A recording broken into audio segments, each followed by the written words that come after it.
Hey guys, it's Mike here, and welcome to another video on this channel, Laughingstock Media, in which I'm going to be talking about Dragon Ball Z again, and particularly a question that I've gotten over the years many times. A lot of Dragon Ball fans have often wondered this, which is, why don't the Saiyans, and why didn't they historically, exploit their Zenkai boost ability far more often? Of course, we were introduced to this concept near the start of Dragon Ball Z in the Saiyan saga, which is when Toriyama really introduced this concept to us. Because throughout the original Dragon Ball, Goku primarily seemed to get stronger through training and magical types of power-ups, like the real sacred water that he got in the King Piccolo arc, and, other things along the way. So, with Vegeta introducing this and us seeing the benefits, the fruits of the labor, as in, almost dying and then getting stronger when they came back from a healing adventure or situation, why didn't they do this way more often? Why don't they continue to do this? Well, I'm going to break that down in this video here today.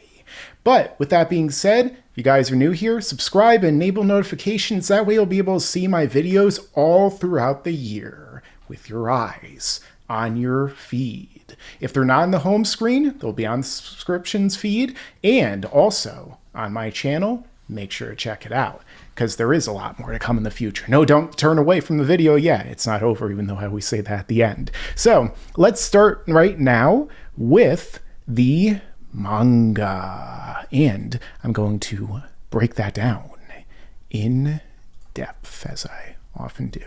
As, well, I'm getting a little too ahead of myself, we go into the origins of the initial time when these Zenkais were first put into action as a concept, where we saw Vegeta talking about it. Now, Vegeta is a character who exploits Zenkais all throughout the Namek particular section. I was going to say Namek Saga, but really the Frieza arc, the Frieza Saga is what that whole section is really called.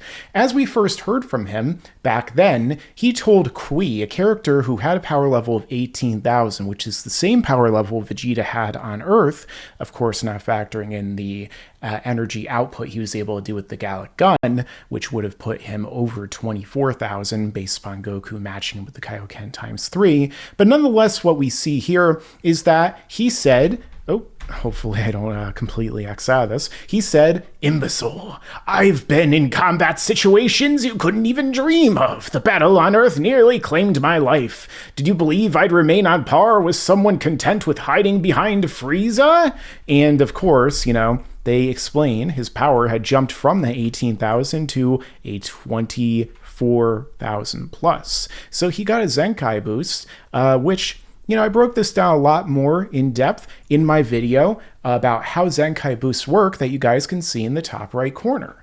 Now, with that being said, Vegeta not only went from here where he was able to easily defeat Kui with a power level that wasn't even 20% higher than this guy's, but then he kept getting stronger after that point. For example, with his biggest Zenkai boost of the arc coming after, Krillin blasted him through. This is a big point that people always bring up, because they always say, well, if Vegeta's able to lower his power and have Krillin blast him through, even though Krillin's power level was significantly less than Vegeta's at this point in time, even though he had gotten the energy unlock from Guru and continued to get stronger throughout the arc, well, what happened is that Vegeta, he then immediately, well, not immediately, but shortly afterward, got healed by Dende, Little Green himself, as he, proceeded to get a giant power-up, the biggest one of the arc, taking him into, the low millions range. Stronger, most likely, than Frieza's form,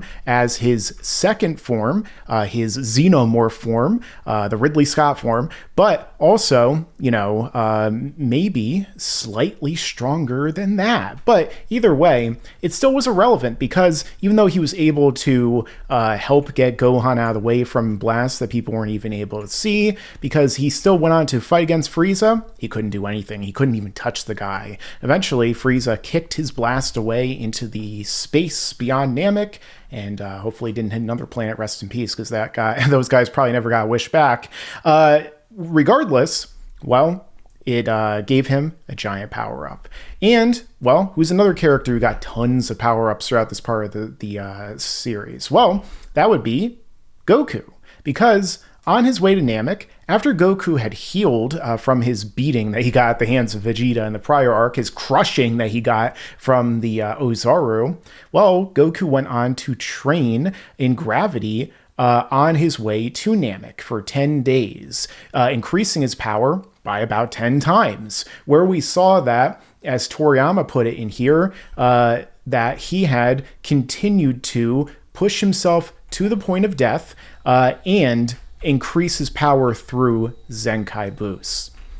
Then, by the time he got back to Namek, and I will bring up this point again to address something, when he got to Namek, he had a power level in his base of 90,000, and then with the Kaioken basic, the 2 times, as I explained in a video you guys can see about what the base multiplier for Kaioken is, he increased it to 180. However, that's nothing compared to what would come next, because eventually he was beaten down by Vegeta when Captain Ginyu took over his body, and he was so battered and broken, as we could see here, that he in turn went to be put in the healing chamber. And during the time he was in that chamber for a little bit less than an hour, what did we see happening? Well, he was sensing the power of everyone fighting against Frieza. Up until, of course, the fight against the final form of Frieza, which is about where Goku's power ended up in terms of the most suppressed level he was using. Where Goku, when he got out of the chamber, he had a power level of 3 million, which is a gigantic jump. And, and then if we take these panels out of context, especially not only this one on the right, but also down here, it seems like Toriyama was making some jokes to throw back to his original section. But either way, the fact of the matter is, maybe they should have spelled out with a U. The fact of the matter is that he got a giant power-up. However, the last Zenkai we actually see in the story from Goku and Vegeta in the original manga is right here. Because, well, next, Goku would become a Super Saiyan. And it seemed like, for whatever reason, Zenkais kind of went away. They never really brought them up again for any of the main characters. They did, however, bring them up for one main villain, who I accidentally spoiled before, because you gotta love these types of videos that are off the hook. And off the cuff, too. And with that being said, that was Cell. Super perfect Cell, in fact, because Cell got such a big Zenkai boost after he blew himself up as semi-perfect Cell that it took him from that form all the way up to his perfect form again, and even then some, where he basically was a perfect Super Saiyan 2. I mean, look at that lightning, guys, right? Even though I talked about in a video you guys can see in the top right, if Gohan, even without the lightning, was a Super Saiyan 2 fighting Deborah and then on, so check that out. But either way, as he explained, when he was able to regenerate, it brought him back to his perfect form, which, in the anime they talk about how his body had remembered his perfection, so they try to add on even more, to a scene that already seems like a plot hole because, Cell's core was probably destroyed by Goku. And either way, he got such a big boost, he was able to match up to whatever the suppressed power of Gohan was when he was beating his brains in before and kicking 18 out of him.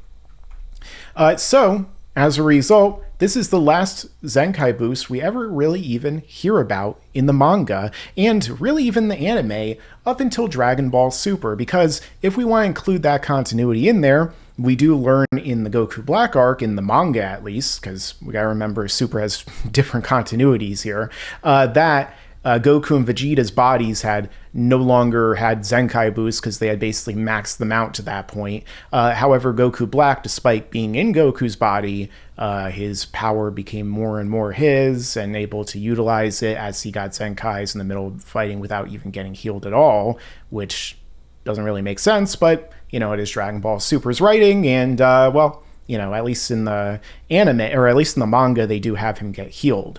Which does bring up another point, though, because there is something that Vegeta says that seems contrary to what we see here with not only Cell, but also with Goku on his way to the planet, which is what we can see right here when Vegeta says right before Krillin blasts him. He says right here that it won't work if the injury is self-inflicted. You need to be the one who does it. And so this is something that a lot of people have brought up over the years as to, well, how does it make any sense that Vegeta, might have gotten them training on the way, but we know for a fact Goku was getting them, even though he was training and then healing himself with the Senzu and, not fighting a particular enemy necessarily. And then Cell just blew himself up and got one. How does that make any sense? Well, I do have two videos that, again, kind of go into this. The first one involving Cell, which you guys can see, again, in the cards and down below in the description, is how did Cell, or why, the real reason why Cell got a Zenkai boost when he returned from self-destruction. And not just that, but also another video where I talked about how gravity training works with Plague of Gripes, so you guys can see in that card section, where we discussed how, in this case, it seemed more like the gravity chamber was probably the enemy, the active threat at the time, as I like to call my theory, the active threat Zenkai theory. Because Goku was, he scaled up basically about 10 times in strength, and he increased his gravity resistance also about 10 times. So it kind of adds up in that regard. They scale up to whatever the threat is at the time. So, well, it could be because Dr. Jiro's computer programmed him with the perfect version of every type of power he had inside of himself. So he was able to get a Zenkai based upon the strength that he was feeling when he was getting beaten down by Gohan as the Super Saiyan 2 at the time. And also, he got one even though he destroyed himself because you could say that Dr. Jiro's computer got rid of the aspect that said it can't be self-inflicted. Now, with that being said, in terms of regardless of if they do get Zenkais at this point, what about, well, historically? Why didn't the Saiyans, when they had the power to just keep beating each other up, just keep giving themselves Zenkais over and over again, right? Like, would they have ever been destroyed by this guy Frieza if they had just kept giving themselves Zenkai after Zenkai boost, right? Like, we see that Frieza, destroys the planet in this flashback right here in the manga, where they go back to the Bardock special, which Toriyama was referencing here before, of course, we got Minus and Super Broly and those versions of the story. And basically, that Frieza, in just his first form, destroyed Vegeta, the planet, as well as the father, and then, of course, the race itself. But the Saiyans would just keep, blasting each other through and healing over and over and over again.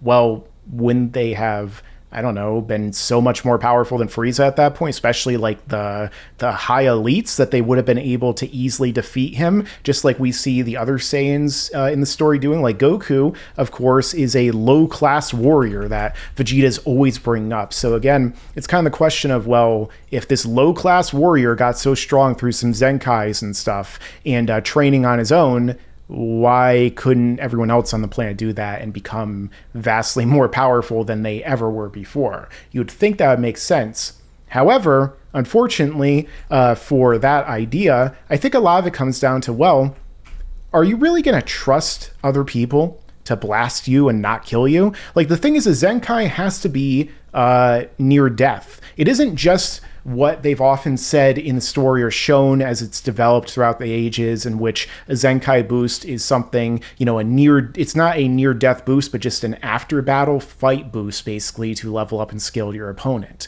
In Dragon Ball's manga, for the most part, the more extreme, or at least the true version of a Zenkai, was that if you are almost killed, then you get that big power up. Then you truly scale up to the enemy. But in terms of that, well, that would mean that they would have to almost kill each other all the time. And that has a lot of things that can go awry. I mean, in this case, Vegeta was lucky enough to get blasted in a way by Krillin to where he didn't immediately die. He was able to talk and walk over to Dende and stuff like that. But again, this is near death. Vegeta almost died here because Dende didn't want to heal him right away. And so there's tons of examples where they could shoot somebody in the head, or they could hit them in a place that will almost instantly kill them. and then as a result, well, they wouldn't be able to heal them. Not just that, but also let's think about it. Does everyone have a Dende on hand, right? Does everyone just have the ability to constantly be healed like we see here with Vegeta? No, they don't. The Saiyans didn't have healing powers, at least until the Goku Black arc when Trunks just so happened to have it because he trained with the Supreme Kai. The Saiyans didn't have that ability to do. They might have had access to healing chambers, at least when they were under the protection of Frieza, but would Frieza allow them to constantly use healing chambers every single time they were trying to blast themselves to make them even stronger? Or would that just trigger him even more to wipe them out because he's like, oh, well, they're just exploiting their powers. We need to stop them. And, people always say, well, why don't the characters in Dragon Ball, at least after Namek, they just, Dende's hanging around. He's the guardian. Not just that, but also, like, why don't they use the Sensu beans? Well, one thing we need to keep in mind is that even though Goku's using these Sensu beans on the way of the planet, well, the thing is that the Sensu are extremely limited. They can only be grown by Korin. The only place it seems like they're able to be grown is on his lookout at a very specific location, a very specific altitude. They seem to be magical in nature, so it doesn't seem like it's very easy to make these beans grow at all, and they're constantly running out of them. They barely ever have enough. They always have as much as the plot dictates they have. So realistically, that's also not the best idea. Of course, there would be people who'd be like, well, why don't they just wish for more Sensu beans? Well, probably because they think that there's more important things to wish for, since every arc, everyone on the planet almost gets killed, or at least most of them do, or in the Buu Saga they do. And not just that, but it's like, well, why don't they just, constantly blast each other through and then go to Dende and then have him heal them because he's the god or guardian in the English dub of the earth. What do you think Dende's gonna do? He's God. Like, is he just gonna be like, okay, I'll just hang out and let you guys constantly like almost kill each other, and then I'll just keep healing you over and over again? I feel like, he would get tired of that. Again, they have the issue where they could accidentally kill them by accident, and not just that, but also there is the issue too of, well, the fact that it seems like no one after Namek is really getting Zenkais. In the Super Anime, it seems like they do. And again, it seems like they changed up how they work, where basically it's like if you're fighting somebody, you scale your power up to them mid-fight, and then you're able to output as much power just because you're fighting a stronger opponent, which is maybe hinted at a little bit in this. Like I said, I went in depth into it in the video. But again, it doesn't seem like it's like an infinite amount. It seems like they basically just like reached as much as they possibly could on Namek in the original manga, and then they started utilizing Super Saiyan and transformations.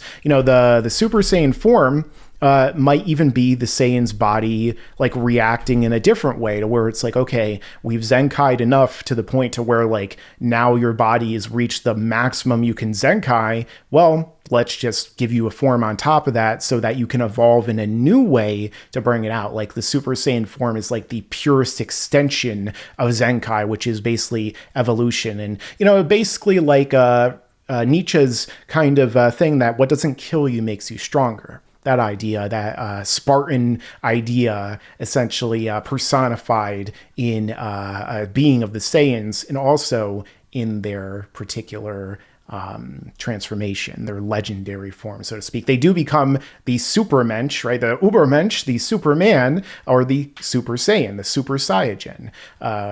So the Super Vegetable Man. I guess that's the next video game franchise coming out next to Super Mario. So as a result, I think that all that kind of adds up to a reason as to why the Saiyans didn't constantly just exploit their Zenkai boost, which is that overall, there's a few different reasons for that. Number one, because the fact that, well, there's a lot of room for error with this happening. You could kill people immediately with some of these attacks. They might not have the strength or the endurance or whatever to continually survive near-death encounters time after time after time. I mean, after all, there weren't that many Saiyans, especially in the current continuity. There was like a few hundred or something by the time that Frieza blew up the planet. So, it's it's likely that they all just kept dying in battle in like their space Viking pirate ways. But not just that, but also they didn't necessarily have the best healing on hand. And not only that, but even if they did, they might have just run out of Zenkais eventually. Like their bodies could only go so far through just Zenkai methods. And thus as a result, they would instead be more likely to, well, get power through training, through learning to augment and output their ki at different degrees, like all the other characters that train. Zenkais can only take you so far. It can only make your body so strong until you utilize, training and methods and mastery of your ki in order to take you even further beyond. But with that being said, guys, what do you think? Let me know your own thoughts down below in the comments. Make sure to like, comment, share, and subscribe, and stick around, because there's a lot more to come in the future. Yeah, and you better subscribe.